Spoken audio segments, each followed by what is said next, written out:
20. The Minister in a Maze. As the minister departed in advance of Hester Prynne and little Pearl, he threw a backward glance, half expecting that he should discover only some faintly traced feature or outline of the mother and the child, slowly fading into the twilight of the woods. So great a vicissitude in his life could not at once be received as real. But there was Hester, clad in her grey robe, still standing beside the tree trunk which some blast had overthrown a long antiquity ago, and which time had ever since been covering with moss, so that these two faded ones, with earth's heaviest burden on them, might there sit down together and find a single hour's rest and solace. And there was Pearl, too, lightly dancing from the margin of the brook, now that the intrusive third person was gone, and taking her old place by her mother's side. So the minister had not fallen asleep and dreamed. In order to free his mind from this indistinctiveness and duplicity of impression, which vexed it with a strange disquietude, he recalled and more thoroughly defined the plans which Hester and himself had sketched for their departure. It had been determined between them that the old world, with its crowds and cities, offered them a more eligible shelter and concealment than the wilds of New England, or all America, with its alternatives of an Indian wigwam, or the few settlements of Europeans scattered thinly along the seaboard. Not to speak of the clergyman's health, so inadequate to sustain the hardships of a forest life, his native gifts, his culture, and his entire development would secure him a home only in the midst of civilization and refinement. The higher the state, the more delicately adapted to it the man. In furtherance of this choice, it so happened that a ship lay in the harbor, one of those questionable cruisers, frequent at that day, which, without being absolutely outlaws of the deep, yet roamed over its surface with a remarkable irresponsibility of character. This vessel had recently arrived from the Spanish Main, and within 3 days' time would sail for Bristol. Hester Prynne, whose vocation as a self-enlisted Sister of Charity had brought her acquainted with the captain and the crew, could take upon herself to secure the passage of 2 individuals and a child, with all the secrecy which circumstances rendered more than desirable. The minister had inquired of Hester, with no little interest, the precise time at which the vessel might be expected to depart. It would probably be on the 4th day from the present. That is the most fortunate, he had then said to himself. Now why the Reverend Dimmesdale considered it so very fortunate, we hesitate to reveal. Nevertheless, to hold nothing back from the reader, it was because on the 3rd day from the present he was to preach the election sermon, and as such an occasion formed an honourable epoch in the life of a New England clergyman, he could not have chanced upon a more suitable mode and time of terminating his professional career. At least they shall say of me, thought this exemplary man, that I leave no public duty unperformed, nor ill-performed. Sad indeed that an introspection so profound and acute as this poor minister's should be so miserably deceived. We have had, and still may have, worse things to tell of him, but none, we apprehend, so pitiably weak, no evidence at once so slight and infragable of a subtle disease that had long since begun to eat into the real substance of his character. No man for any considerable period can wear one face to himself and another to the multitude without finally getting bewildered as to which may be the true. The excitement of Mr. Dimmesdale's feelings as he returned from his interview with Hester lent him unaccustomed physical energy and hurried him townward at a rapid pace. The pathway among the woods seemed wilder, more uncouth with its rude natural obstacles, and less trodden by the foot of man than he remembered it on his outward journey. But he leapt across the plashy places, thrust himself through the clinging underbrush, climbed the ascent, plunged into the hollow, and overcame, in short, all the difficulties of the track with an unweariable activity that astonished him. He could not but recall how feebly, and with what frequent pauses for breath, he had toiled over the same ground only 2 days before. As he drew near the town, he took an impression of change from the series of familiar objects that presented themselves.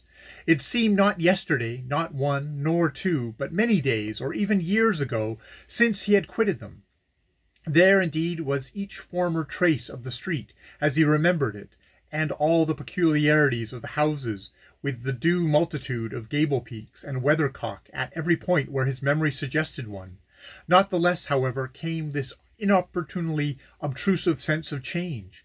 The same was true as regarded the acquaintances whom he met, and all the well-known shapes of human life about the little town. They looked neither older nor younger now. The beards of the aged were no whiter, nor could the creeping babe of yesterday walk on his feet today. It was impossible to describe in what respect they differed from the individual on whom he had so recently bestowed a parting glance. And yet the minister's deepest sense seemed to inform him of their mutability. A similar impression struck him most remarkably as he passed under the walls of his own church. The edifice had so very strange and yet so familiar an aspect that Mr. Dimmesdale's mind vibrated between two ideas, either that he had seen it only in a dream hitherto, or that he was merely dreaming about it now. This phenomena, in the various shapes which it assumed, indicated no external change, but so sudden and important a change in the spectator of the familiar scene, that the intervening space of a single day had operated on his consciousness like the lapse of years. The minister's own will and Hester's will, and the fate that grew between them, had wrought this transformation. It was the same town as heretofore, but the same minister returned not from the forest. He might have said to the friends who greeted him, "I am not the man whom you take me for. I am not the man for whom you take me. I left him yonder in the forest, withdrawn into a secret dell, by a mossy tree trunk, and near a melancholy brook. Go, seek your minister, and see if his emaciated figure, his thin cheek, his white, heavy, pain-wrinkled brow, be not flung down there like a cast-off garment." His friends, no doubt, would still have insisted with him, "Thou art thyself the man," but the error would have been their own, not his. Before Mr. Dimmesdale reached home, his inner man gave him other evidence of a revolution in the spirit of thought and feeling. In truth, nothing short of a total change of dynasty and moral code in the interior kingdom was adequate to account for the impulses now communicated to the unfortunate and startled minister. At every step he was incited to do some strange, wild, wicked thing or other, with a sense that it would be at once involuntary and intentional, in spite of himself, yet growing out of a profounder self that which opposed the impulse. For instance, he met one of his own deacons. The good old man addressed him with the paternal affection and patriarchal privilege, which his venerable age, his upright and holy character, and his station in the church entitled him to use, and, conjoined with this, the deep, almost worshipping respect which the minister's professional and private claims alike demanded. Never was there a more beautiful example of how the majesty of age and wisdom may comport with the obeisance and respect enjoined upon it, as from a lower social rank and inferior order of endowments towards a higher. Now, during a conversation of some 2 or 3 moments between the Reverend Mr. Dimmesdale and this excellent and hoary bearded deacon, it was only by the most careful self-control that the former could refrain from uttering certain blasphemous suggestions that rose into his mind respecting the communion supper. He absolutely trembled and turned pale as ashes, lest his tongue should wag itself in utterance of these horrible matters, and plead his own consent for doing so, without his having fairly given it. And even with this terror in his heart, he could hardly avoid laughing, to imagine how the sanctified old patriarchal deacon would have been petrified by his minister's impiety. Again, another incident of the same nature. Hurrying along the street, the Reverend Mr. Dimmesdale encountered the eldest female member of his church, a most pious and exemplary old dame, poor, widowed, lonely, and with a heart full of reminiscences about her dead husband and children, and her dead friends of long ago, as a burial ground is full of storied gravestones. Yet all this, which would else have been such heavy sorrow, was made almost a solemn joy to hear her devoted old soul, by religious consolations and the truth of Scripture, wherewith wherewith she had fed herself continually for more than 30 years. And since Mr. Dimmesdale had taken her in charge, the good grandam's chief earthly comfort, which, unless it had been likewise a heavenly comfort, could have been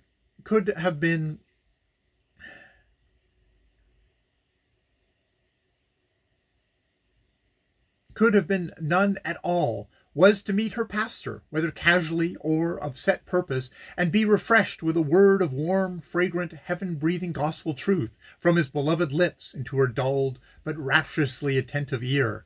But on this occasion, up to the moment of putting his lips to the old woman's ear, Mr. Dimmesdale, as the great enemy of souls would have it, could recall no text of Scripture, nor aught else, except a brief, pithy, and as it then appeared to him, unanswerable argument against the immortality of the human soul. The instilment thereof into her mind would probably have caused the aged sister to drop down dead at once, as by the effect of an intensely poisonous infusion. What he really did whisper, the minister could never afterwards recall. There was, perhaps, a fortunate disorder in his utterance, which failed to impart any distinct idea to the good widow's comprehension, or which Providence interpreted after a method of its own. Assuredly, as the minister looked back, he beheld an expression of divine gratitude, an ecstasy that seemed like the shine of the celestial city on her face, so wrinkled and ashy pale.